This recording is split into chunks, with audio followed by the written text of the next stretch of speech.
નમો અરિયંદાણં નમો સિદ્ધાણં નમો આયવ્યાણં નમો વજ્જાયાણં નમો લોહે સૌવસાં નમો એસો પંચલંકારો સૌવ પાવપણાસણો મંગલાણં ચ સૌવેસી પરમં વૈ મંગલમ મંગલમ ભગવાન વીરો મંગલમ ગૌતમ પ્રભુ મંગલમ સુલભદ્રાદ્યા જૈન ધર્મો સુમંગલમ. પ્રવચનનો વિષય છે માર્ગ ભૂલેલા જીવન પથિકોની પ્રતિબોધ કથા. આજથી 1245 વર્ષ પૂર્વે બનેલો 4 પ્રસ્તાવ અને 17,000 શ્લોકોની અંદરમાં ફેલાયેલો આ કુવલય માલા નામનો ગ્રંથ, જે આ 5 દોષો છે, ક્રોધ, માન, માયા, લોભ અને મોહ, આ 5 દોષોમાંથી અનેક પ્રકારના દોષોની નદીઓ નીકળતી જાય છે. મુખ્ય 5 દોષોની નદી, અને એમાંથી પછી અવાંતર નદીઓ અનેક પ્રકારની નીકળતી જાય. અને જે નદીઓના પ્રવાહની અંદરમાં તણાઈને જીવ લગભગ પ્રવાસ કરતો જાય, ભાન ભૂલતો જાય, માર્ગ ભૂલતો જાય, ઉન્માર્ગગામી બની જાય. તો આ 5 દોષોની પીડાને કેવી રીતે દૂર કરવી, કેવી રીતે નિવારવી, એની આખી વાત આ કથા દ્વારા આ ગ્રંથની અંદરમાં બતાવવામાં આવે છે. અને આ કથાની અંદરમાં આપણે ત્યાં સુધી પહોંચેલા હતા કે જંગલની અંદરમાં તાપસીને જોઈ, સંન્યાસીનીને જોઈ, અને એ જોયા પછી આખી એની કથા રાજપોપટે જ્યારે સંભળાવી, અને પછી ભીલ ભીલડીને, વિદ્યાધરના વેશની અંદરમાં રહેલા ભીલ અને ભીલડીને જોયા, અને એ જોયા પછી જ્યારે લક્ષણ શાસ્ત્રની જ્યારે વાત નીકળી, અને એમાંથી લક્ષણ શાસ્ત્રોની વાત આખી જ્યારે કુંવલયચંદ્ર કુંવર, રાજપોપટ અને આ સંન્યાસીનીને જ્યારે આખી વાત બતાવે છે, એ બતાવતા કુવલયમાલા ગ્રંથની અંદરમાં એમ બતાવ્યું છે કે શરીરની અંદરમાં રહેલા વિશિષ્ટ લક્ષણો વ્યક્તિને વિશિષ્ટ બનાવતા હોય છે. અને પુણ્યશાળી હોય એને આવા લક્ષણ મળે, અને આવા લક્ષણવાળો વ્યક્તિ વિશિષ્ટ બનતો હોય છે. જો સમાજની અંદરમાં બધાને સત્તા નથી મળતી, બધાને શ્રીમંતાઈ નથી મળતી, બધાને સગવડ, અનુકૂળતા, બધાને ફેસિલિટીઝ, બધાને માન સન્માન એક સરખું નથી મળતું. અરે એક જ ઘરની અંદરમાં જન્મેલા એક જ માતા પિતાના સંતાન હોય, અને ઇવન ત્યાં સુધીની અંદરમાં કે ટ્વિન્સ જોડિયા બાળકો હોય, એમાંથી એક બાળક, એક સંતાન અતિશય પુણ્યશાળી હોય અને એક વ્યક્તિનું પુણ્ય ઓછું હોય. તો આ બધા લક્ષણોની સાથે જોડાયેલી વાત છે કે વિશિષ્ટ પુણ્ય હોય એટલે વિશિષ્ટ પ્રકારના લક્ષણો મળે, અને આવા પ્રકારના લક્ષણોથી એ વ્યક્તિને વિશિષ્ટ સ્થાન, માન, પદ, અધિકાર, સત્તા, આ બધું જ એને જીવનમાં વિશિષ્ટ મળતું જાય. તો પુરાણા સમયની અંદરમાં આવો એક સામુદ્રિક લક્ષણ શાસ્ત્ર, એનો એક અભ્યાસ કરવામાં આવતો હતો. ઊંડો અભ્યાસ જેને કર્યો હોય તો હાથની રેખા, પગની રેખા, પછી શરીરના અંગ, ઉપાંગ અને અંગોપાંગ, આ બધાને જોયા પછી માણસ એનું એક વિશિષ્ટ ફલ કથન કરી શકતો હોય છે, અને એના દ્વારા એનું જજમેન્ટ સાચું મળતું જાય. પણ આના માટે બહુ ઊંડો અભ્યાસ, આના માટે 2 ચીજ જોઈએ. પહેલા નંબરની અંદરમાં અનુભવ, અને બીજા નંબરમાં નિરીક્ષણ શક્તિ. તમારી પાસે જેટલી પણ નિરીક્ષણ શક્તિ તીવ્ર હશે, અને જેમ જેમ આ બાબતનો અનુભવ થતો જતો હશે, તમે વ્યક્તિનો આકાર, વ્યક્તિનો એક ફોટો જોઈને પણ તમે કહી શકો કે આ વ્યક્તિના જીવનની અંદરમાં આવા પ્રકારનું બન્યું હશે, અથવા તો આ વ્યક્તિ આવા પ્રકારની હશે, એનો આવો સ્વભાવ, એનો આવો નેચર, એ વ્યક્તિની આંતરસ્થિતિ, એ વ્યક્તિનો બાહ્ય પુણ્ય પ્રભાવ, એક વિશિષ્ટ પ્રકારનું શરીર મળે, વિશિષ્ટ પ્રકારની આંખ, વિશિષ્ટ પ્રકારના પગ વગેરે મળે.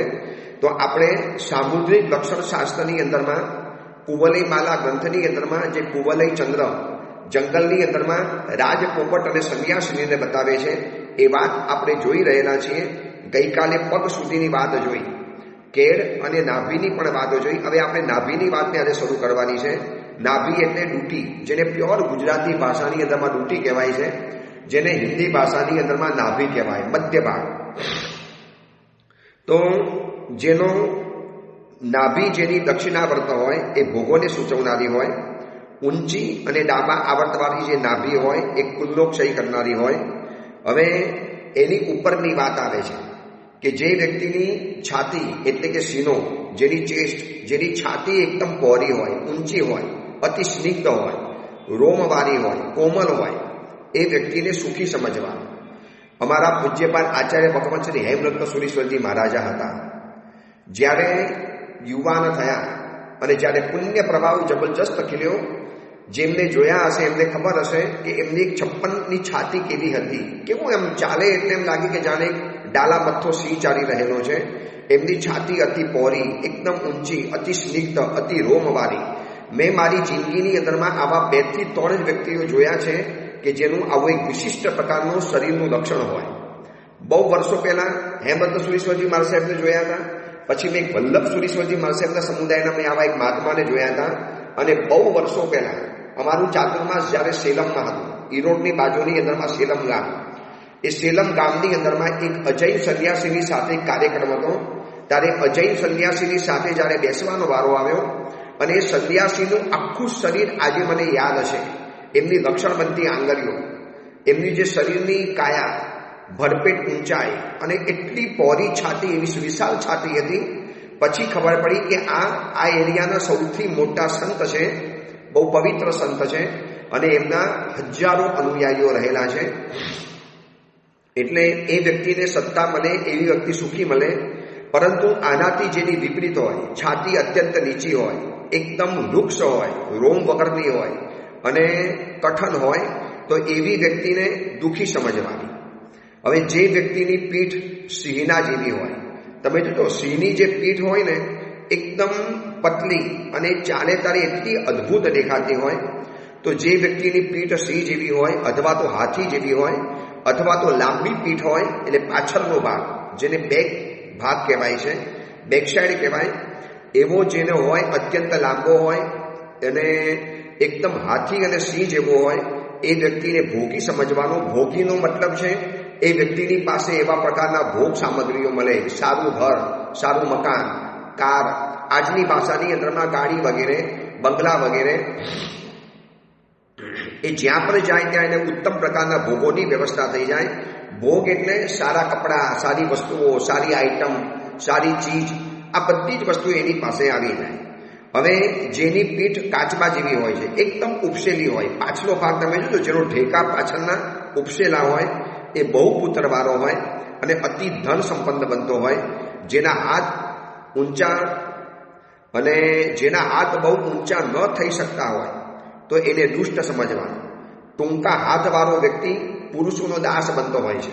મેં આવા કેટલાય કર્મચારીઓ જોયા, જેટલા પણ કામ કરનારા વ્યક્તિઓ હોય, ગંજ બજારની અંદરમાં જે ભૂ ઉપાડતા હોય અથવા તો નવા બનતા મકાનોની અંદરમાં જે લોકો કામ કરનારા હોય, વર્કર હોય, આખો દિવસ મહેનત મજૂરી કરતા હોય અને એવા આદિવાસી ટાઈપના માણસો જે અત્યંત દિવસ રાત મહેનત કરે, દિવસ રાત પરેશાન કરતા જાય, પરિશ્રમ કરતા હોય. રોડ ઉપરના મ્યુનિસિપાલિટીના જે માણસો હોય, કામ કરવા એટલે જે કર્મચારીઓ, રોડની સફાઈ વગેરે કરનારા, ઝાડુ વગેરે મારનારા, આ બધાના જોજો, આ બધાના હાથ બહુ ટૂંકા હશે અથવા તો એના હાથ બહુ ઊંચા ન થઈ શકતા હોય. એવા પુરુષો દાસ બનતા હોય છે. પણ જેના હાથ અતિ લાંબા હોય એ વ્યક્તિ રાજા બને છે. પૂજ્યપાદ પન્યાસ પ્રવર શ્રી ભદ્રંકર વિજયજી મહારાજ, નવકાર મંત્રના અજોડ અને અઠંગ સાધક, મહાયોગી કક્ષાના આત્મા. અને પૂજ્યપાદ પ્રેમ સુરીશ્વરજી પાસે એમ કહેતા હતા કે આ વ્યક્તિ કદાચ નિકટ મોક્ષગામી છે. આ મહાત્મા, એમના હાથ જોજો, આજાન બાહુ હાથ, છેક જાનુ સુધી હાથ લાંબા થાય. તો લાંબા હાથવાળો વ્યક્તિ રાજા થાય. રાજાનો મતલબ લેવાનો છે એને સત્તા મળે. તો જેના હાથ બહુ લાંબા હોય છે, એકદમ વિશાળ હાથવાળો હોય, એ રાજા બને છે. લટકતા હાથવાળો રોગી બને, જેના હાથ જોજો આમ લચકેલા હાથ હોય તો એ રોગી બને છે. ઘેટા કે વૃષભ જેવી લાંબી અને માંસ વગરની જેની ગરદન હોય, એ વ્યક્તિઓ હંમેશા ભારને વહન કરનારા થાય. એને માથા ઉપર બોજો જ વહન કરવાનો હોય. આ બધા લક્ષણો એક વખત બહુ શાંતિથી જોવા જેવા છે. બહુ વર્ષો પહેલાં મેં એક ભંડારની અંદરમાં પુસ્તક જોયેલું હતું. પછી આ પુસ્તક મને ફરીવાર દેખાયું જ નથી. આ પુસ્તકની અંદરમાં જેટલા પણ લક્ષણો હોય ને, તો ઘેટા, જેમ મેં અહીંયા બતાવ્યું ઘેટા અને વૃષભ, તો બરોબર ઘેટાનો ફોટો, વૃષભનો ફોટો એવો ડ્રો કરેલો, એવી રેખાઓ દોરેલી, અને એની સામે એ વ્યક્તિની પણ એવા પ્રકારની રેખાઓ દોરેલી હોય, એટલે બરોબર મગજની અંદરમાં ફીટ બેસી જાય. નાની ઉંમરની અંદરમાં મેં જ્યારે આ ગ્રંથ વાંચેલો, એટલો બધો મગજની અંદરમાં ફીટ થઈ ગયો, ત્યારથી થોડી ઘણી લક્ષણ શાસ્ત્રની ખબર પડવા માંડી. તો આના માટે બહુ ઊંડું નિરીક્ષણ કરવું પડે. હું તમને આ પ્રવચનમાં આવ્યું છે માટે કહી તો દઉં છું, પરંતુ તમે ખાલી કોઈ પણ વ્યક્તિનું જો અર્ધકચરું નિરીક્ષણ કરો, અડધું નિરીક્ષણ કરો, તમે એ વ્યક્તિને કદાચ અન્યાય કરી બેસો, તમે એના માટે ખોટો ફલાદેશ કરી બેસો, એટલે એવી રીતે નહીં કરી શકવાનું. ઊંડો અભ્યાસ હોય. આ તો ગ્રંથમાં વાત આવી છે માટે તમને બતાવવું પડે છે. ઘેટા કે વૃષભ જેવી લાંબી માંસ વગરની ગરદન, ડોક જેવી હોય, એ ભારને વહન કરનારો હોય. સિંહ જેવી અને વાઘ જેવી નાની અને માંસથી પરિપુષ્ટ હોય, એકદમ માંસલ હોય, એવી ગરદન જેની હોય, એ વ્યક્તિ ધનવાન બને છે. લાંબા પાતળા ગળાવાળો વ્યક્તિ નોકર બને. પરંતુ જેનું ગળું શંખ જેવું હોય, એકદમ ગોર ફૂલેલું હોય, એ વ્યક્તિ અતિ ધનવાન બને છે. પૂજ્યપાદ હેમરત્ન સુરીશ્વરજી મહારાજ સાહેબનું ગળું મેં આવું જોયેલું હતું, એકદમ શંખ જેવું ગળું. અને લાંબી અને માંસ વગરની ડોકવાળો વ્યક્તિ ઘણા પ્રકારના પુત્રવાળો થાય અને દુઃખી થતો હોય છે. હવે આ વાત ઓર ઉપર વધે છે. કેડની વાત આવી, નાભીની વાત આવી, ગરદનની વાત આવી ગઈ, હાથની વાત આવી ગઈ. હવે વાત આવે છે હોઠ અને દાંતની વાત આવે છે.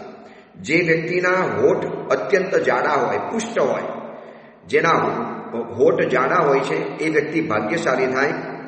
નાના હોઠવાળો પુરુષ ઘણા કાળ સુધી દુઃખી રહેતો હોય છે. લાંબા હોઠવાળો પુરુષ ભોગી હોય છે, જેના હોઠ બહુ લાંબા હોય, એકદમ ભોગી હોય.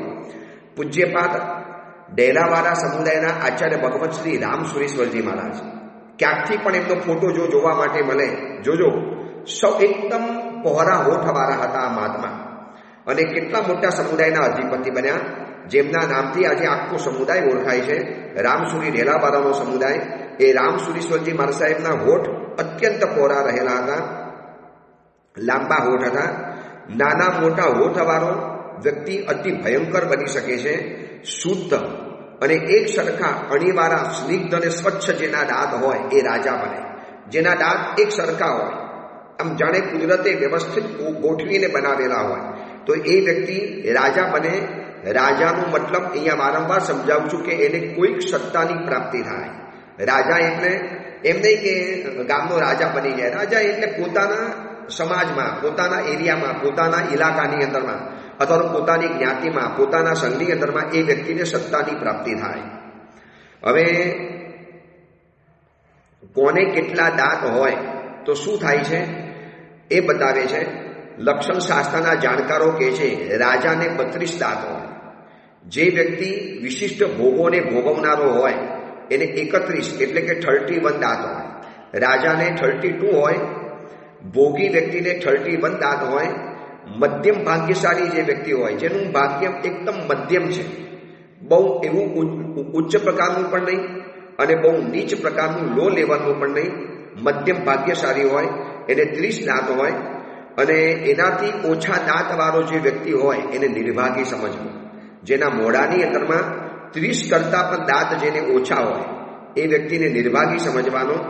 જેને દાંત બહુ ઓછા હોય, કારા હોય, ઉંદર જેવા એકદમ નાના અને તીક્ષ્ણ હોય, એ પુરુષ પાપી બની શકે છે, પાપી હોઈ શકે છે.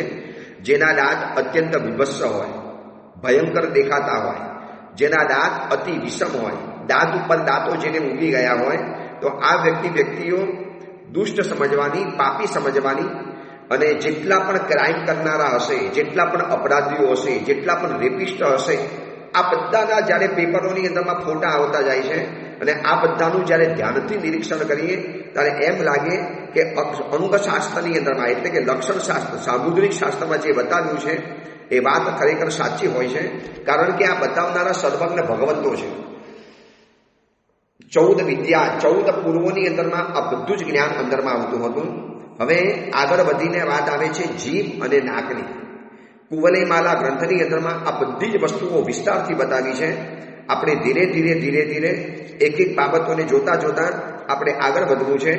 જેની જીભ કાળી હોય, જોજો કેટલાક લોકોની છે ને જીભ, ટંગ બ્લેક કલરની હોય છે, તો એવા જીવોને દુઃખી સમજવાના. જેની જીભ કાબર ચિતરી હોય, ન વ્હાઈટ ન બ્લેક, બંને કલરથી મિશ્રિત જેની જીભ હોય, તો એ વ્યક્તિ પાપોની અંદરમાં રાચવા વાળો હોય છે. જેની જીભ નાની હોય અને કમલપત્ર જેવી લાલ હોય, જેની જીભ બહુ લાંબી પણ ન હોય અને જોતાની સાથે એમ લાગે કે જાણે કે લાલ કલરનું કોઈ કમલપત્ર ઉગેલું છે, તો આવી કમલપત્ર જેવી જેની લાલ હોય અને પાતળી જીભ વાળો હોય એવા પુરુષોને પંડિત સમજવાના. એ વિદ્વાન હોય, જ્ઞાની હોય, એની પાસે વિશિષ્ટ પ્રકારની જ્ઞાનની સમજ હોય. હાથી, સિંહ અને કમલ જેવું જેનું પીળા રંગનું તારવું હોય.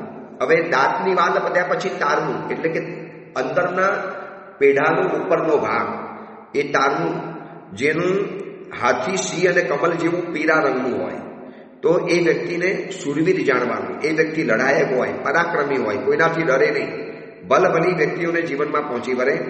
પછી જેનું તાલવું કાળું હોય, બ્લેક કલરનું હોય, એ કુલનો નાશ કરનારો છે. જેનું નીલા રંગનું તારવું હોય, એ વ્યક્તિ દુઃખી હોતો હોય છે. જે પુરુષો ક્રૌંચ, હંસ, સારસ, કોયલ એના જેવા અવાજવાળા હોય. હવે અવાજની વાત આવે છે. જે પુરુષોનો અવાજ હંસ જેવો હોય, ક્રૌંચ પક્ષી આવે છે એના જેવો અવાજ હોય, સારસ પક્ષી આવે છે જે હંમેશા જોડલીમાં જ હોય, સાથે જ હોય, અને કોયલ જેવો સુરીલો સ્વર હોય, એ વ્યક્તિ સુખી હોય.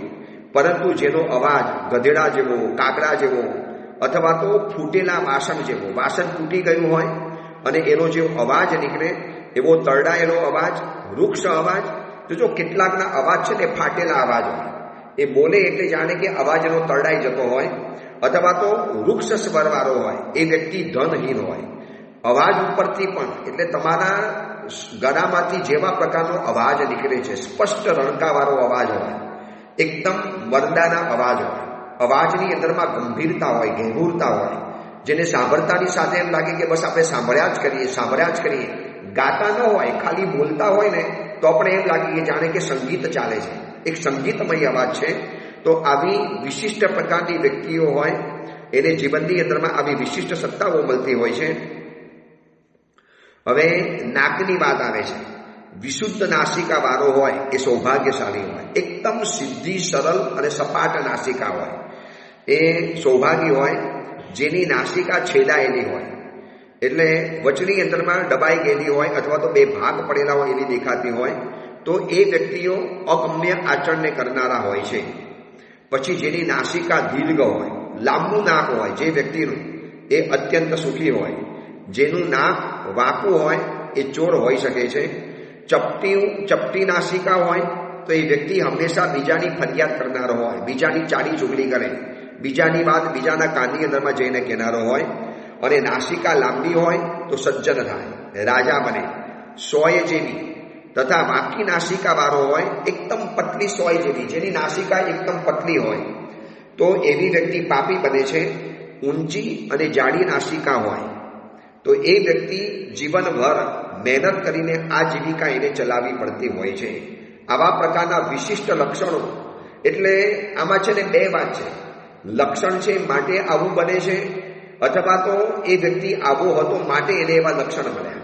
બંને બાબત હોઈ શકે છે કે ગયા ભવની અંદરમાં એવા પ્રકારનું કર્મ કર્યું, એવા પ્રકારનું નસીબ કર્યું, એવા પ્રકારનું પુણ્ય કર્યું, જેથી પુણ્ય એનું કમજોર બન્યું. અને કમજોર પુણ્ય કરવાના કારણે એને નાસિકા એવા પ્રકારનું એને નસીબ હોય, એની નાસિકા એવી જ હોય. શરીરના અંગ ઉપાંગ પણ એને એવા જ પ્રકારના મળે. હવે સૌથી ઉપરની વાત, આંખ અને ભ્રમરની વાત. જે વ્યક્તિની આંખ સિંહ જેવી હોય, વાઘ જેવી હોય, નીલકમલના પત્ર જેવી આંખો હોય, તો એ વ્યક્તિ રાજા બનતો હોય છે. જોજો, રાજા જેવી એટલે જેની સિંહ જેવી ક્રૂર નહીં પણ તીક્ષ્ણ આંખો, જેની આંખોની અંદરમાં એક પાવર દેખાતો હોય, જેની આંખની અંદરમાં એક તમને તેજ દેખાતું હોય, તો એ વ્યક્તિ રાજા બને છે. અને રાજા જેટલી લક્ષ્મી વાળો પણ એ વ્યક્તિ બની શકે છે એવું લક્ષણ શાસ્ત્રના જાણકારો કહે છે. જેની આંખ હંમેશા પીળી હોય. કેટલાકની આંખો છે ને, જો સફેદના બદલે એની પાછળનો ભાગ પીળો દેખાતો હોય. દીવાની શિખા જેવી આંખ વાળો હોય એ વ્યક્તિ ધનવાન બને છે. જેની આંખો બિલાડી જેવી હોય, માંજની આંખો હોય, તો એ વ્યક્તિને પાપી સમજવાનું. પછી મંડલ જેવી ગોર આંખો વાળો, જેની આંખો એકદમ ગોર હોય. આવા પણ મેં કેટલીક વ્યક્તિઓ જોઈ છે કે જેની આંખો બરોબર ગોર આકારની હોય. આમ સામાન્યથી આંખ લંબચોરસ હોય, પરંતુ જેની આંખો ગોર હોય તો એ વ્યક્તિને લગભગ ચોર રીતે સમજવાનું. અને જેની આંખો ત્રાસી હોય, બાળી હોય, જન્મતાની સાથે અથવા તો એના આવા પ્રકારની આંખો મળેલી હોય તો એ વ્યક્તિને પણ પાપી સમજવાનું. અને એ વ્યક્તિ પણ ભયંકર બની શકે છે. એ વ્યક્તિનો ભરોસો બહુ કરી શકાતો નથી. હાથી જેવી જેની આંખો હોય એ સેનાપતિ બને. કમલ જેવી જેની આંખો હોય એ વિદ્વાન બને. જેની આંખો ગંભીર હોય, આંખોની અંદરમાં તમને ઊંડાણ દેખાતું હોય, આંખો ઝીલ જેવી હોય, એનું લાંબુ આયુષ્ય હોય. ઊંચી આંખ વાળો, જેની આંખો ઊંચા પ્રકારની હોય, એનું આયુષ્ય અલ્પ જાણવાનું.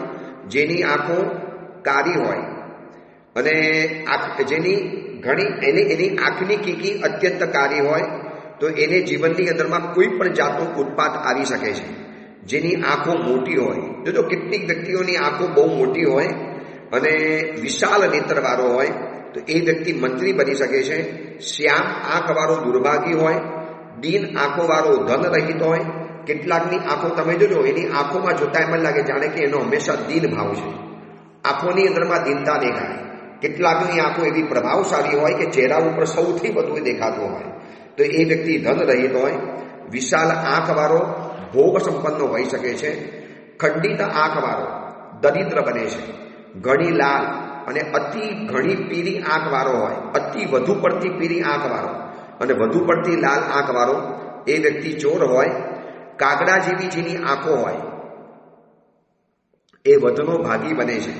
વૃક્ષ આંખોવાળો હોય એ અત્યંત દુઃખી બને છે. અને કુકડા જેવી જેની આંખો હોય એ વ્યક્તિ સહેલાઈથી પ્રસન્ન ન થઈ શકે. એને તમારે પ્રસન્ન કરવા માટે બહુ એને કાલાવાલા કરવા પડે. ઘુવડ જેવી જેની આંખો હોય એ પૂજ્ય બને. જોજો જેની આંખો ઘુવડ જેવી હોય, ઘુવડને ક્યારેક જોજો રાતના સમયની અંદરમાં જે ઘુવડ દેખાતું હોય છે એ ઘુવડની આંખો વાળો એના જેવી આંખો હોય એ વ્યક્તિ પૂજ્ય બને છે. મધ જેવી એકદમ ચીકણી આંખ વાળો હોય એ વ્યક્તિ સૌભાગ્યશાળી હોય છે.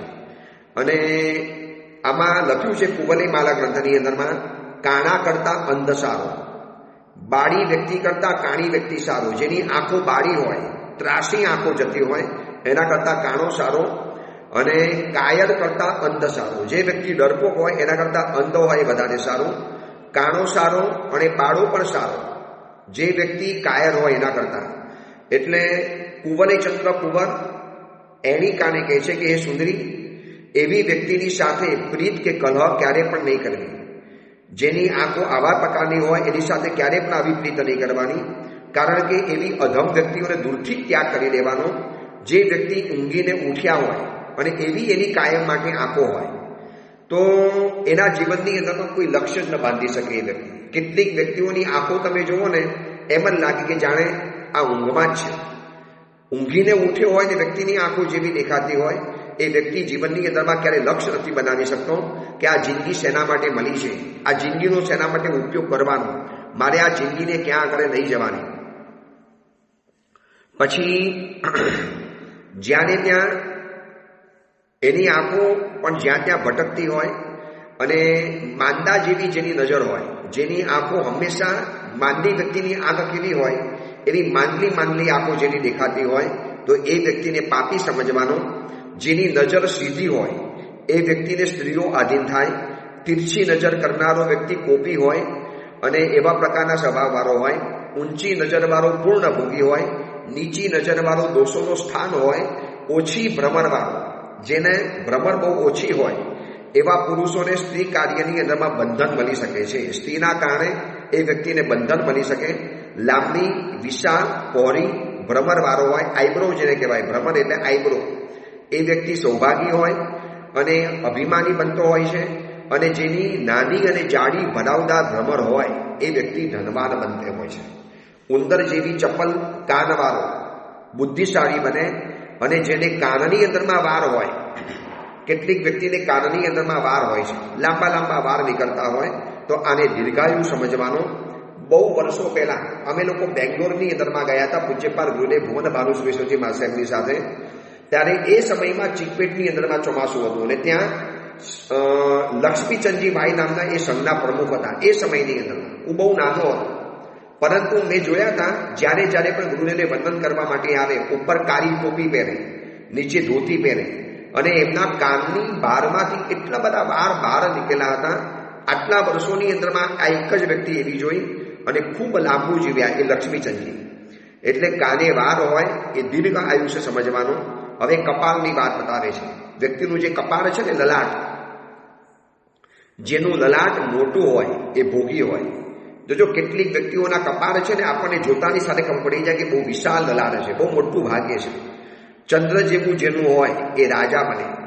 ચંદ્ર જેવું ચમકતું હોય અને એકદમ લીસું અને સપાટ હોય એ વ્યક્તિ રાજા બનતો હોય છે. જેનું કપાળ બહુ ટૂંકું હોય તો એ વ્યક્તિનું આયુષ્ય અલ્પ સમજવાનું. અને જેનું કદરૂપું કપાળ હોય, એટલે કોઈ રંગઢંગ ન હોય કપાળના, જોતાની સાથે આપણને જોવું પણ ન ગમે, એ વ્યક્તિ દુઃખી બનતો હોય છે.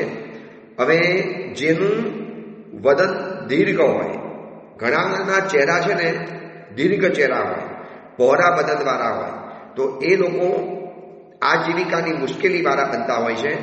અને જેના મુખ ગોળ પ્રકારના હોય, કેટલાકના ચહેરા જોજો લાડવા જેવા ગોળ હોય, એ નીચ બની શકે છે. આવું લક્ષણ શાસ્ત્રોના જાણકારા કહેતા હોય છે. હવે જેના મસ્તકની અંદરમાં ડાબી બાજુ આવરતો હોય, માથાની અંદરમાં જે વાળ ઉગ્યા હોય એ ડાબી બાજુ ફરતા હોય, તો કુલ ધન ધાન્ય વગેરેનો રહિત બનતો હોય છે. અને વિશ્રાંતિ વગર સતત એ ભીખ માગતો હોય છે, જે થાક્યા વગર ભીખ માગે. જેના મસ્તકની અંદરમાં જમણી તરફનું આવર્ત હોય, જમણી તરફનું આવર્ત એટલે આપણે દેરાસરમાં જે રીતે પ્રદક્ષિણા આપીએ છીએ એવા પ્રકારનો આવર્ત હોય, તો એ વ્યક્તિ ધન ધાન્ય અને સુખવાળો બને છે, લક્ષ્મીનું ભાજન બને છે. જે પુરુષનો જમણી બાજુનો ડાબો આવર્ત હોય અથવા તો ડાબી બાજુ જમણું આવર્ત હોય, એટલે જે વ્યક્તિને જમણી તરફ ડાબો આવર્ત હોય અને લેફ્ટ સાઈડ રાઈટ પ્રકારનો આવર્ત હોય, એ પાછલી જિંદગીની અંદરમાં સુખી બને, એમાં કોઈ સંદેહ નથી. જેને જમણી તરફ અને ડાબી બાજુ સર્વ આવર્તો હોય એ પૃથ્વીનો રાજા બને છે. જમણી અને ડાબી તરફ સર્વ પ્રકારના જેને પ્રદક્ષિણાવર્ત પણ હોય અને ડાબી તરફ પણ ફરતો હોય એ વ્યક્તિ રાજા બને છે. ફક્ત ડાબી તરફ જેને આવડતો હોય એ વ્યક્તિ જીવનમાં દુઃખી બને છે. માથાની અંદરમાં વાળ કેવી રીતે ફરતા હોય છે, હવે મેં તમને આ બધું જે બતાવ્યું ને એ કુંવરની માલા ગ્રંથને વાંચીને બતાવ્યું છે. એટલે આ બધાનું જજમેન્ટ લેતા પહેલા ઊંડો અભ્યાસ કરવાનો. અડધો પડતો અભ્યાસ કરો, અડધું પડતું નિરીક્ષણ કરો, અનુભવ ન હોય અને કોકનું તમે ભવિષ્ય ભાગવાની અંદરમાં જાઓ, તમે એને કદાચ નુકસાન કરી શકો છો. હવે જે વ્યક્તિને કોમલ અને સ્નિગ્ધ વાળ હોય એ સૌભાગ્ય સમજવાનું. જેના મસ્તકના વાળ અગ્નિના વર્ણ જેવા હોય તો એ કલહ કરનારો હોય. જેના મસ્તકના વાળ એકદમ દુઃખા હોય, એકદમ મલિન હોય અને બહુ આછા કેસવાળો હોય એ વ્યક્તિને દરિદ્ર સમજવાનો. એટલે આ બધા છે ને એ વાર જન્મથી ગણવાના. હવે ઉંમર થાય ને માણસના મસ્તકમાં ટાલ પડી જાય તો એ ઉપરથી નથી ગણવાનું. જન્મ લીધો અને અમુક ઉંમરે વાર આવા પ્રકારના હોય તો એને આવા પ્રકારનું ભવિષ્ય કરનારો બતાવેલો છે. આ કુંવરની માલાની અંદરમાં બતાવેલા લક્ષણો છે. બીજા પણ અન્ય લક્ષણો બતાવ્યા છે, જેની છાતી, મુખ, કપાળ વિશાળ હોય, શબ્દ સત્વ અને નાભી ગંભીર હોય, જેનો અવાજ ગંભીર હોય, શબ્દ ગંભીર હોય, નાભી ગંભીર હોય, અને નખ, દાંત, ચામડી અને વાળ જેના ઝીણા હોય આ રાજા બની શકે છે, સત્તાધીશ બની શકે છે. જેના નાક, છાતી, કંઠ, પીઠ, મુખ બહુ ઉન્નત હોય, હાથ, પગ, આંખ, જીભ લાલ હોય એ સત્તાધીશ બને, રાજા બને, સુખી બને, ધનવાન બને અને ભોગી બને. જેનો કંઠ, પીઠ અને જંગા આ બધા જેના બહુ નાના હોય, એટલે માપસરના હોય, હાથ તથા પગ વિશાળ હોય એ વ્યક્તિનું લાંબુ આયુષ્ય હોય અને સુખી હોય. આ બધું કોમન લક્ષણો બતાવી દીધા. જેની આંખો સ્નિગ્ધ હોય એ સૌભાગી હોય. જેના દાંત સ્નિગ્ધ હોય, સ્નિગ્ધ એટલે એકદમ ચિકાસ પડતા હોય, એ મિષ્ટાનનું ભોજન ખાનારો હોય. જેમની ચામડી સ્નિગ્ધ હોય અને તે સુખી બને છે. જેના નખ સ્નિગ્ધ હોય એ ઘણા ધનવાળો બને છે. જેના વાળ સ્નિગ્ધ હોય એ સર્વ પ્રકારના ભોગોને ભોગવનારો બને છે. અને સર્વ અંગો માંસથી ભરાવદાર હોય અને સ્નિગ્ધ હોય અને સ્વાભાવિક ચરકતા હોય તો તેને સુખનું ભાજન સમજવાનો. જેને સહજ રીતે જેનું આ બધું ચમકતું હોય, આમ લાગે કે જાણે કે તૈલ ઉપર તરતું હોય, ઉપર તેલ લગાવેલું હોય, તો એ વ્યક્તિને સુખી સમજવાનો. પછી ગતિથી ગૌરવવાળો બને છે. જેની વ્યક્તિની ગતિ સારી છે એ ગૌરવવાળો બને છે. નજરથી નરેન્દ્ર બને છે, રાજા બને છે. નજર જેની એવી હોય ને પાવરફુલ, એ રાજા બને. સ્વરથી યશ કર્મવાળો બને, જેનો સ્વર મધુરો હોય, ઘેરો હોય, ગંભીર હોય, ઘટ્ટ હોય, મરદાના અવાજ હોય, બોલે તારે આમ જાણે ગંભીર ઘોષ પડતો હોય, તો એ વ્યક્તિને યશવાળો સમજવાનો. જે વ્યક્તિ ગૌરવર્ણવાળો હોય એને સૌમ્ય સમજવાનો અને સ્નેહના ભાજનવાળો બને છે. લાલ આંખવાળો લક્ષ્મીને પ્રિય હોય, સોના જેવી પીળી આંખવાળો અર્થવાળો હોય, માંસથી પુષ્ટ જેની આંખો હોય એ સુખી હોય. લાંબા હાથવાળો ઐશ્વર્યવાન હોય, જેનું નાક એકદમ સુડોર છે, સરસ છે, સીધું નાક છે, એ અજ્ઞાની ન હોઈ શકે, જ્ઞાની જ હોઈ શકે. અને સારા ખભાવાળો, જેની છાતી વિશાળ છે, એ ભારને ક્યારે પણ એને ભાર વહન કરવાનો ન આવે, એને ક્યારે બોજો ઉઠાવવાનો જ ના આવે. મધુર કંઠવાળો, શાસ્ત્રો ભણેલો હોય અને ક્યારે પણ એને માગવા પણ ન થતું હોય. અતિ લાંબા, અતિ ઠીંગણા, અતિ જાડા, અતિ પહોળા અને અત્યંત ગોરા અને અત્યંત કાળા, આ પુરુષો સર્વદા દુઃખી હોય છે.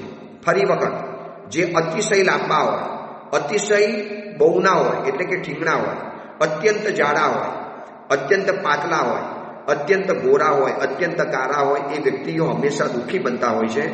જેની ગુવડ જેવી લાલ આંખ હોય, અથવા તો કાગડા જેવી જેની આંખો હોય, અથવા તો દેડકા જેવી જેની આંખો હોય, એ અત્યંત ડરપો હોય. જેની આંખ કાળી હોય એ સર્વ પાપથી મુક્ત હોય. જેની ચામડી રૂંવાટી, નખ, દાંત, વાળ, હોઠ તેમજ આંખ આમાં સ્નિગ્ધતા નથી, એ લોકોને હંમેશા ભ્રમણ કરવાનું મળે છે, છતાં પણ એ લોકોને ભિક્ષા નથી મળતી. જેની છાતી વિશાળ છે એ લક્ષ્મીને પ્રાપ્ત કરે છે. જેની કેડ વિશાળ છે એ પુત્રને પ્રાપ્ત કરે છે. જેનું મસ્તક વિશાળ છે એ ધન અને ધાન્યને પ્રાપ્ત કરે છે. પહોળા પગવાળું દુઃખી હોય, જેના કપાળની અંદરમાં 5 વિશાળ રેખાઓ પડતી હોય.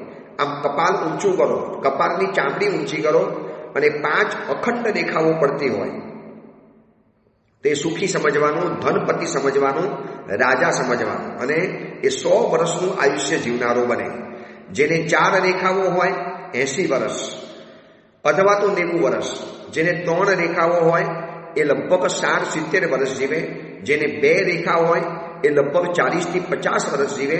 જેના કપાળની અંદરમાં કોઈ પણ પ્રકારે એક જ રેખા હોય એ પુરુષ ધન, ધાન્ય અને ભોગોથી યુક્ત હોય અને લગભગ એનું આયુષ્ય 30 વર્ષનું હોય. આ જજમેન્ટ કરતા બહુ સાવધાની રાખજો. આ સાંભળ્યા પછી ઘણા લોકો પોતપોતાની રીતે પ્રયોગ કરવાના. એટલે કપાળને ઊંચું કરો, આમ ચામડીથી ઊંચું કરો અને લલાટ ઉપર જેટલી રેખાઓ પડે, અખંડ 5 રેખાઓ હોય તો 100 વર્ષ, પછી 4 રેખા, 3 રેખા, 2 રેખા અને 1 રેખા, એની જે આ બધી વાતો બતાવી દીધી. જે પુરુષ પોતાની આંગળી પ્રમાણે 80 આંગળ પ્રમાણ શરીરવાળો હોય, પોતાનું શરીર માપે અને એની ઊંચાઈ 80 આંગળી પ્રમાણવાળો હોય, એટલા ફિંગર પ્રમાણવાળો હોય તો તે અધાર્મિક છે. 90 આંગળ પ્રમાણ હોય તો મધ્યમ, અને જેનું શરીર પોતાની આંગળીથી માપે તો 108 અંગુલવાળો થતો હોય એ નક્કી રાજા સમજવાનો, રાજા જ બનવાનો હોય. આ પ્રમાણે કુંવરચંદ્ર કુંવરે અતિ વિસ્તારપૂર્વક અને ન અતિ સંક્ષેપપૂર્વક આ બધા સમજાવ્યા. અને સમજાવવાની સાથે એણિકા અને રાજપોપટ સાંભળતા જ ગયા. એક તલ્લે બનીને સાંભળતા ગયા. કુંવરચંદ્ર કુંવરે જે રીતે વિશદ વર્ણન કર્યું, જે રીતે સમજાવતા ગયા અને જેવું વર્ણન પરિપૂર્ણ થયું એટલે રાજપોપટ અને એણિકા એટલા બધા ખુશ થઈ ગયા, ધન્ય ધન્ય કહેવા મળ્યા. હવે કથા આગળ શું વધે છે, હવે આ લક્ષણ શાસ્ત્ર પતી ગયા, હવે આ કથા કેવી રીતે આગળ વધે છે એની વાત આપણે આવતીકાલે કરીશું. એ જ મંગલ કામના, મંગલ ભાવના. જેના વિરુદ્ધ કાંઈ પણ બોલાયું હોય તો મિચ્છામિ દુક્કડમ.